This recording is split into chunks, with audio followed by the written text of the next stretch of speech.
Selamat pagi anak-anak. Apa kabar kalian pada pagi hari ini? Masih semangat ya? Jangan lupa bahwa kita sekarang akan belajar untuk sesi pertama pada masa pengenalan lingkungan sekolah pada pagi hari ini, yaitu dengan pengenalan apa itu pola hidup sehat dan juga pengetahuan tentang apa itu, bagaimana COVID, dan bagaimana cara pencegahan serta bagaimana kita bisa meminimalisir penyebaran COVID-19.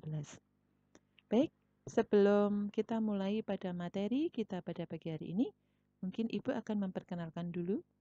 Mungkin di antara kalian belum sempat mengenal Ibu gitu ya, oleh orang tua yaitu Siti Nurhayati.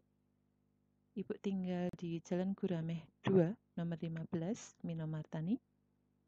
Kemudian nomor telepon Ibu adalah 0815 781 43183.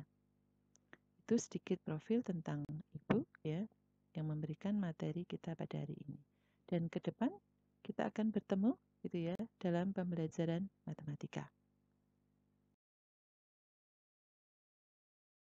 Kita akan mulai dengan bahasan yang pertama, yaitu terkait dengan pola hidup seimbang.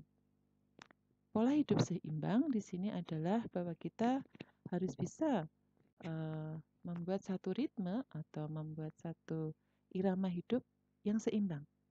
Dari makan kita, aktivitas kita, kemudian bagaimana kita harus mengistirahatkan badan kita yang sudah lelah seharian bekerja gitu ya. Nah, di sini antara olahraga itu harus disesuaikan. Kita wajib melakukan olahraga, ya kan? Minimal setiap hari itu adalah 10 menit. Nah, itu akan bisa membantu tubuh kita menjadi bugar. Nggak usah olahraga yang berat-berat, cukup yang ringan, misalnya jogging, kemudian misalnya jalan kaki dan seterusnya. Nah, jangan lupa di sana kita juga berbanyak vitamin gitu ya. Berbanyak buah-buahan, berbanyak sayuran, dan juga berbanyak makanan sehat. Hindari makanan-makanan seperti junk food. Apa itu makanan junk food? Makanan junk food itu seperti misalnya makanan yang cepat saji dan seterusnya. Makanan yang banyak mengandung bahan-bahan awetan seperti aspartam, bahan pewarna, dan seterusnya. Jadi mungkin selama ini yang anak-anak ketahui sekalian bahwa, oh ternyata saya makan misalnya makanan yang banyak mengandung saus itu enak bagi saya. Padahal di dalam saus itu kan kandungannya ngeri itu. Banyak zat-zat kimia yang mungkin saat ini kita belum mengetahui ya, belum merasakan hasilnya. Tapi kelak di saat kita sudah umur misalnya di atas 35 dan seterusnya itu baru akan kerasa gitu ya. Oh ternyata efek yang aku lakukan dulu itu seperti ini. Kemudian di sini yang perlu kalian hindari adalah minum-minuman yang beralkohol, misalnya minum minuman keras, itu juga tidak boleh. Itu juga akan mengganggu kesehatan. Kemudian yang ketiga adalah istirahat yang cukup. Kalau bagi kalian itu ya mungkin ya dalam satu hari itu 7-8 jam istirahatnya dalam sehari. Makanya bagi anak-anak yang suka begadang tuh, yang masih banyak main game gitu ya, yang masih banyak nonton TV dan seterusnya, itu coba bisa diatur. Jangan sampai kegiatan-kegiatan kita ya yang mungkin itu merupakan kesenangan kita, apalagi di masa pandemi ini kan aktivitas kalian banyak di rumah nih. Mungkin kurang terkontrol dan sebagainya. Kita sendiri yang bisa mengaturnya. Karena apa? Kita pengen hidup secara sehat gitu ya, dengan menerapkan pola hidup seimbang. Kebersihan pribadi dalam diri kita. Apa saja yang harus dibersihkan? Banyak. Pribadi kita itu perlu dirawat, ya. Fisik dan psikis, jasmani dan rohani itu perlu dirawat. Nah, salah satu untuk menjaga jasmani kita yaitu dengan menjaga kebersihan badan. Dari ujung rambut sampai ujung kaki itu perlu dirawat. Yang pertama yaitu tentang kulit kita. Kulit kita itu perlu dirawat, perlu dibersihkan. Nah, minimal kita mandi 3 kali sehari. Jangan sampai sehari itu nggak mandi. Atau bahkan 2 hari atau 3 hari sekali baru mandi. Karena mungkin alasannya, dingin aku kan nggak kemana-mana, aku nggak pergi-pergi jadi nggak perlu mandi. Mandi itu tidak ada kaitannya dengan kita harus pergi. tapi itu adalah kesehatan diri kita. Kemudian yang kedua, kesehatan gigi, yaitu bagaimana kita merawat gigi kita. Contohnya, jika kita mau tidur, nah itu harus sikat gigi dulu agar kuman-kuman itu bisa hilang dari sana. Karena apa? Selama tidur itu kan biasanya kan kuman banyak tuh di situ. Makanya di awal kita bersihkan dulu. Nah, ini kalau memang yang kemarin belum menerapkan sebelum tidur untuk gosok gigi ya silahkan. Mulai hari ini nanti malam gitu ya, mulai menerapkan pola hidup ini. Kemudian menyikat gigi sehabis makan. Nah, itu juga perlu adanya orang-orang itu masih muda kok giginya sudah habis itu karena mereka kurang merawat gigi gitu ya. Kemudian bisa juga 6 bulan sekali kalian ke dokter gigi untuk memeriksakan kesehatan gigi kalian. Kemudian yang selanjutnya adalah mencuci rambut. Nah, mencuci rambut ini minimal 2 hari sekali. Nah, 2 hari sekali karena memang rambut kita itu perlu dirawat, perlu dibersihkan gitu ya. Kemudian yang selanjutnya adalah kebersihan telinga. Nah, kebersihan telinga walaupun di dalam ini kalau kecil gitu ya, kalau telinga kita tuh kemasukan satu barang asing yang kecil saja itu sudah sakit gitu ya. Makanya kebersihan lingkungan ini merupakan salah satu unsur dari kebersihan pribadi kita. Bagaimana caranya? Ya dibersihkan secara rutin gitu ya, dibersihkan secara rutin mungkin seminggu sekali atau 2 minggu dan mungkin setiap 6 bulan sekali kalau perlu kita harus ke dokter untuk memeriksa apakah telinga kita sehat atau memang harus dibersihkan.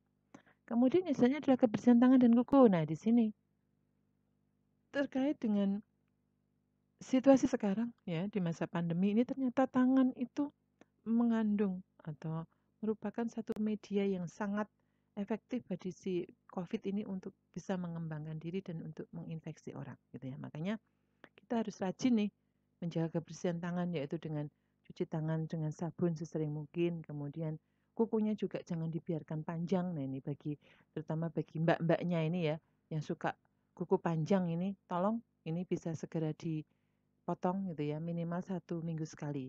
Minimal 1 minggu sekali. Bahkan di dalam ajaran Islam nih, bagi yang mungkin menganut agama Islam itu bahwa kuku itu adalah sebagai media atau tempat tinggalnya setan. Jadi kalau orang kukunya panjang ini di situ ada setannya dan menakutkan gitu ya. Kemudian kebersihan pakaian dan sepatu. Kebersihan pakaian dan sepatu ini harus dijaga. Pakaian harus selalu dicuci dengan bersih ya, sehabis pakai gitu kan. Cucinya juga pakai sabun agar kuman-kumannya mati gitu ya. Keringatnya yang nempel di situ juga biar dibersihkan dengan sabun tersebut. Kemudian sepatu juga dicuci bagi sepatu yang sepatu cats gitu ya. Kalau sepatu PDH gimana Bu? Ya kalau sepatu PDH ya nggak dicuci, nanti kalau dicuci ya remuk kan gitu kan. Sepatu PDH mungkin perlu diangin-anginkan. Jadi jangan sampai sepatu itu kita biarkan lembab. Kaos kakinya juga dicuci gitu ya. Mungkin 2 hari sekali dicuci kaos kakinya karena memang kaki itu kan banyak kumannya ya, banyak kuman. Jadi silakan ini bisa dibersihkan gitu ya dengan teratur. Jangan sampai wah aku males ya. Mungkin sebulan sekali aja saya nyuci kaos kaki. Wah, itu kan kasihan nanti yang di sebelahnya gitu ya. Kemudian yang selanjutnya adalah kebersihan mata. Mata itu penting. Nah, bahkan sampai ada satu istilah bahwa mata itu adalah jendela dunia kan gitu kan. Karena dengan kita punya mata yang sehat gitu ya, mata yang bersinar itu akan menjadikan satu kebahagiaan tersendiri. Kita sangat bersyukur kita diberikan fisik yang lengkap, diberikan indera bisa berfungsi dengan baik. Kita lihat yang di luar sana gitu ya anak-anak ya. Banyak yang tidak bisa melihat, banyak yang tidak bisa melihat indahnya dunia ini. Cerahnya warna merah, kuning, biru, hijau, dan sebagainya. Nah, kita di sini supaya bisa mensyukuri. Bagaimana wujud pensyukuran kita? Ya kita rawat apa pemberian yang maha kuasa. Mata, jangan sampai kekeringan. Nah, ini kan efek dari misalnya kebanyakan main gadget gitu kan. Kebanyakan main game, kemudian kebanyakan nonton TV gitu kan. Akhirnya mata itu menjadi kering dan lelah gitu ya. Coba kalian nanti bisa browsing sendiri ya, apa akibat misalnya kita kebanyakan nonton TV atau kebanyakan main gadget gitu ya.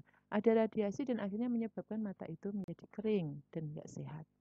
Kemudian kita juga harus bisa menjaga gitu ya dari paparan matahari langsung. Bagaimana caranya? Ya dengan menggunakan kacamata ketika kita berada di luar di luar rumah, misalnya dalam kondisi panas dan sebagainya. Itu beberapa hal yang terkait dengan kebersihan pribadi kalian masing-masing. Nah, bagaimana? Sudah ada sedikit pencerahan terkait dengan kesehatan pribadi kalian ya? Apa yang harus kalian lakukan? Apa yang perlu kalian laksanakan gitu ya? Nah, seperti itu. Topik coronavirus 19. Nah, coba diingat anak-anakku sekalian ya, bahwa di akhir pembelajaran ini nanti kalian ada tugas. Nah, seperti biasa, tugas itu akan kalian kumpulkan gitu ya, melalui Google Drive. Google Drive-nya apa? Ya nanti akan kita berikan di akhir pembelajaran. Bagaimana caranya? Gampang. Klik aja di sana, kemudian klik saja di link yang akan saya berikan nanti, kemudian anak-anak bisa mengumpulkan tugasnya masing-masing. Nanti akan kita bicara langsung ya, bicarakan lebih detail tentang bagaimana teknis pengumpulan tugas kita pada pagi hari ini. Baik, kita mulai dulu dengan topiknya, yaitu tentang coronavirus 19. Mungkin sudah sering mendengar ya anak-anak ya, bahkan mungkin ya di sekitar kita sudah banyak sekali yang dilakukan untuk menghindarkan diri dari coronavirus. Kenapa coronavirus ini harus dihindari? Berarti ada sesuatu yang membahayakan kan gitu. Kita menghindari sesuatu itu kan mungkin ada sesuatu yang mungkin bisa membahayakan diri kita atau memberikan kerugian bagi kita kan gitu. Oke, lebih detail kita akan lihat. Nah, nanti bagi yang ketinggalan gitu ya bisa melihat lagi materi ini. Nanti materi ini kita akan share gitu ya. Kita akan share, kemudian kalian bisa mengulang dan mengulang untuk memahami bagaimana itu materi ini bisa kalian pahami dengan baik. Baik, coronavirus ini adalah suatu keluarga virus gitu ya, yang gejalanya mungkin ya, gejala-gejalanya itu hanya seperti batuk biasa gitu, hanya seperti flu biasa ya. Orang itu bisa demam, bisa batuk, bisa pelik, bisa pilek gitu ya, bisa pilek dan sebagainya. Nah, secara teori bahwa COVID ini atau coronavirus ini merupakan keluarga dari MERS gitu ya. Nah, nanti apa yang ada di sana coba nanti kalian bisa baca sendiri dengan baik di paparan tersebut. Karena COVID itu merupakan keluarga MERS tadi di depan, dan ada juga keluarga MERS yang lain yaitu tentang SARS gitu ya. Nah, ini kalian akan bisa membedakan di sini. Apa itu COVID-19, apa itu SARS. Nah, ini coba kalian nanti akan bisa lihat di sana gitu ya, akan bisa pelajari tentang perbedaan mereka dan siapa yang lebih dominan untuk menyebabkan korban ya, korban yang lebih banyak itu siapa dan bagaimana, itu silahkan kalian pelajari di sana. Dan mungkin kalau nggak puas dengan PPT ini atau paparan yang saya berikan ini, mungkin anak-anak bisa browsing juga di internet banyak gitu ya, apa itu sih COVID gitu ya, apa itu sih SARS gitu ya, kok namanya cantik-cantik, apakah itu juga secantik namanya atau memang sangat membahayakan. Nah, silahkan nanti bisa kalian kembangkan gitu ya pengetahuan-pengetahuan tersebut. Silahkan.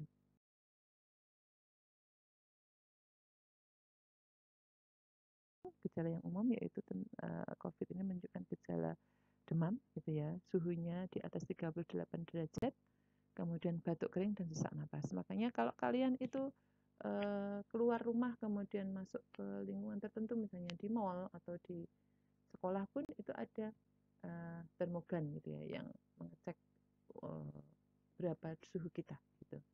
Jadi masa inkubasinya di sini diterangkan ada 14 hari gitu ya. Apa itu masa inkubasi, bagaimana 14 hari? Nah, di sana kalian nanti akan baca secara detail di sana. Atau mungkin kalian juga bisa melihat gitu ya, melihat perkembangan virus COVID yang menjangkit ini melalui web dari http infeksi.kemkes.go.id. Nah, di sana banyak sekali informasi yang bisa kalian peroleh ya. Jadi tidak hanya sekedar slide atau paparan yang saya berikan, nanti di sana akan banyak sekali informasi-informasi tambahan tentang COVID-19. Yang pasti di sini bahwa seandainya kita terasa nggak enak badan gitu ya, mungkin flu atau pilek atau batuk dan kita mengalami demam yang tinggi dan gejala kita itu tidak hilang dalam jangka waktu 14 hari, nah kemungkinan indikasi kita adalah terkena COVID-19.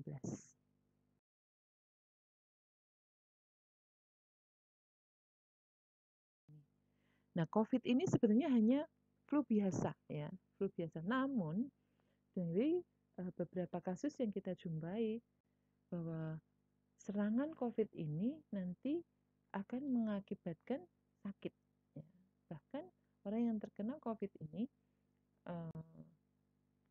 bisa mengalami kematian, walaupun tidak banyak. Gitu ya. Di situ diterangkan juga bahwa hanya sekitar berapa itu 3% gitu ya yang mengalami kematian akibat dari COVID-19 ini. Namun walaupun 80% gitu ya, 80% dari penderita ini bisa sembuh tanpa satu perawatan khusus, namun jika si COVID ini menyerang pada diri seseorang yang mungkin mempunyai komplikasi penyakit seperti diabetes, kemudian seperti asma, kemudian seperti jantung, nah ini dia akan membuat si penderita itu menjadi sangat sakit, bahkan bisa menjadi atau menjadi korban sampai meninggal. Tidak memandang bulu ya, baik bisa kejadian yang kita alami kemarin, fenomena itu atau informasi yang mungkin sampai kepada kita sekarang, bahkan bayi pun juga bisa terserang gitu ya. Walaupun banyak memang di antara mereka itu yang terserang sampai meninggal itu adalah lansia, tapi tidak menutup kemungkinan bagi yang bayi, kemudian yang anak-anak, bahkan yang usia belasan atau puluhan itu juga menjadi korban. Nah, bagaimana seberapa bahayanya COVID-19 ini? Coba nanti kalian bisa cermati lagi, baca lagi gitu ya di dalam paparan yang sudah saya berikan.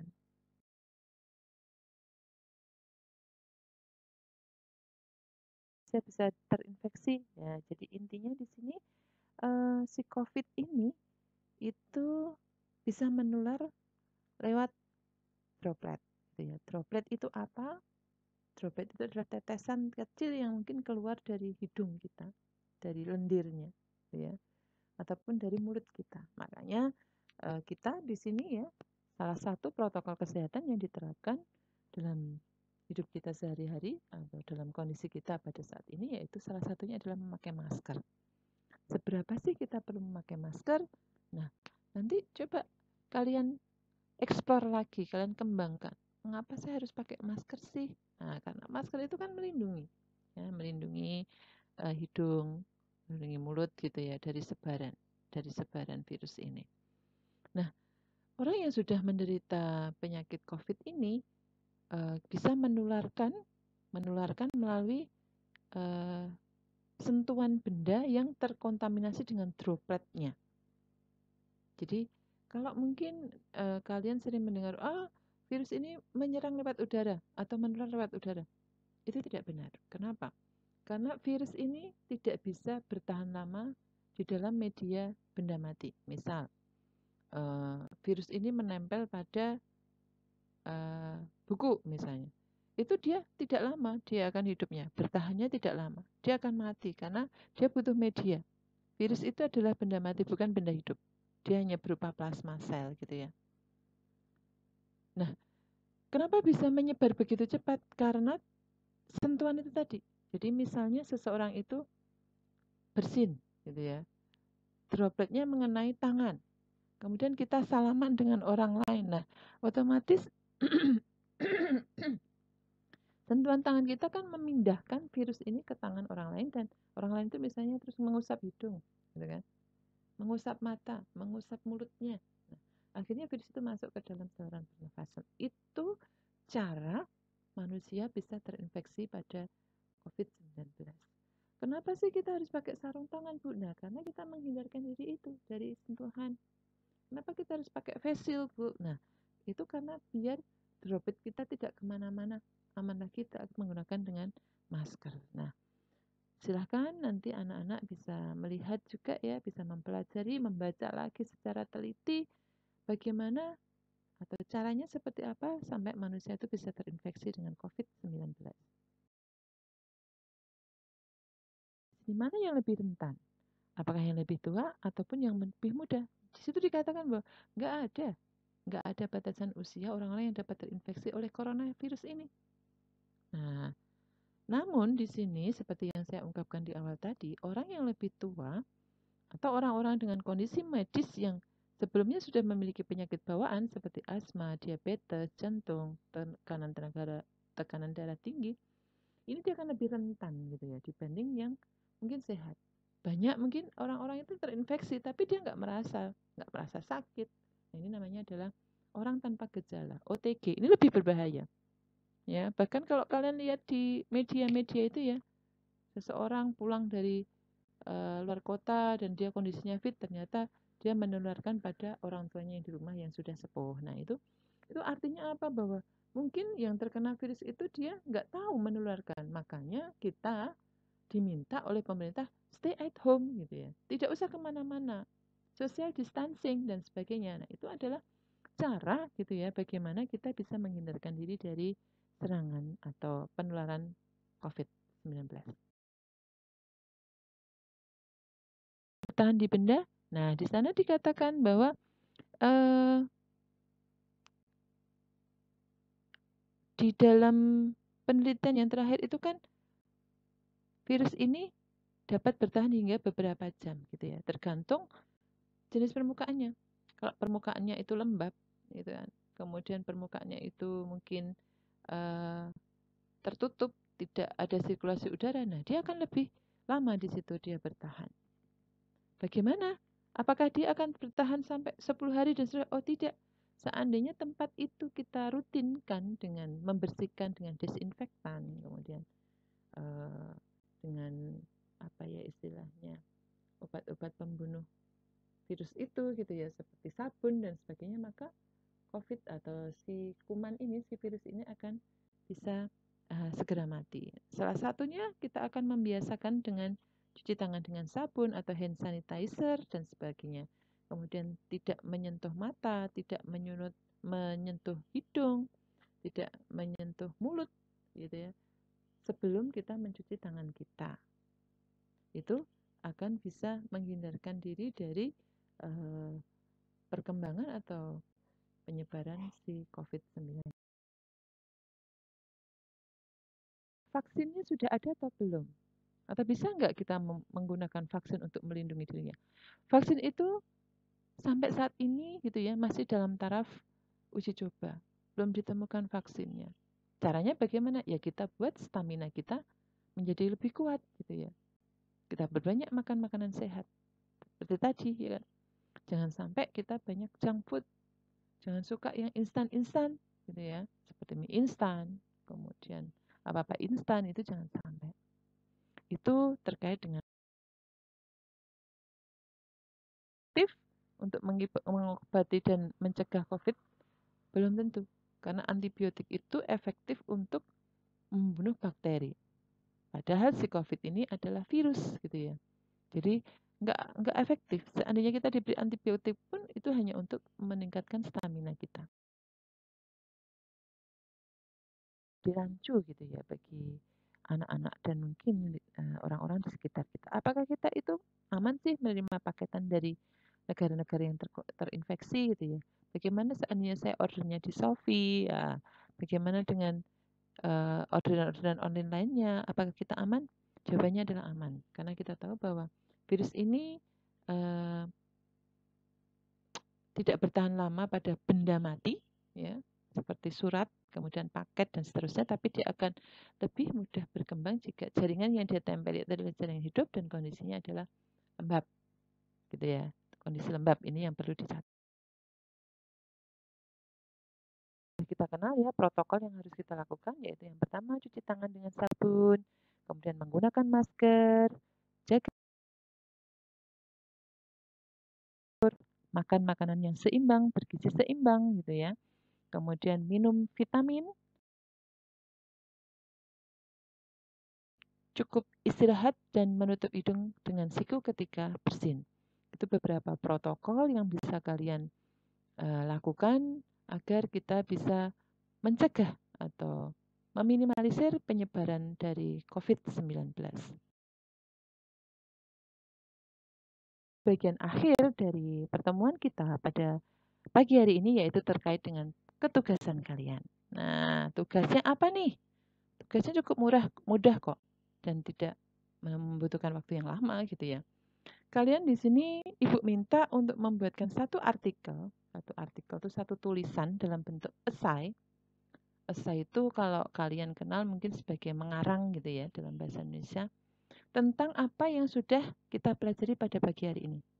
Bentuknya esai, nggak usah panjang-panjang gitu ya, mungkin cukup 2 paragraf saja, 2 paragraf atau lebih.